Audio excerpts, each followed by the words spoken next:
দর্শক, শেষ মুহূর্তের প্রচারণায় ব্যস্ত সময় পার করছেন প্রার্থীরা। আরও খবর জানাবেন সহকর্মীরা। চট্টগ্রাম থেকে যুক্ত হচ্ছেন নয়ন বড়ুয়া।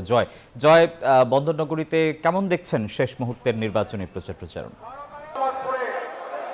ধন্যবাদ আসিফ টিপু আপনাকে। যেহেতু শেষ মুহূর্তের প্রচারণা দেখতে পাচ্ছেন চট্টগ্রাম ৯ আসনের প্রার্থী আবু সুফিয়ানের পক্ষে যে এখানে জনসভা শুরু হয়েছে, সেই জনসভায় কিন্তু আমরা দেখতে পাচ্ছি আবু সুফিয়ান ছাড়াও মীর মোহাম্মদ নাসিরউদ্দিন, এমনকি আমির হোসেন মাহমুদ চৌধুরী কিন্তু এখানে উপস্থিত থাকবেন।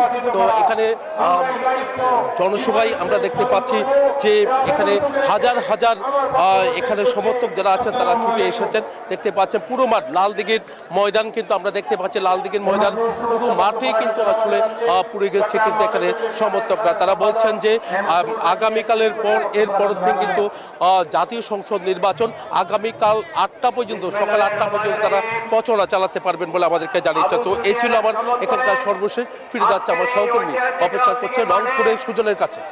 আপনি যেমনটা চট্টগ্রাম থেকে জানিয়েছিলেন যে নির্বাচনী প্রচারণা রংপুরে এক আসনেই একই অবস্থা, যে নির্বাচনের শেষ পর্যায়ে কিন্তু চলছে যে নির্বাচনী প্রচারণা যদি আমি বলে রাখি, রংপুরে এক আসনে জমে উঠেছে নির্বাচনের শেষ মুহূর্তে প্রচারণা ব্যস্ত সময় পার করছেন প্রার্থীরা।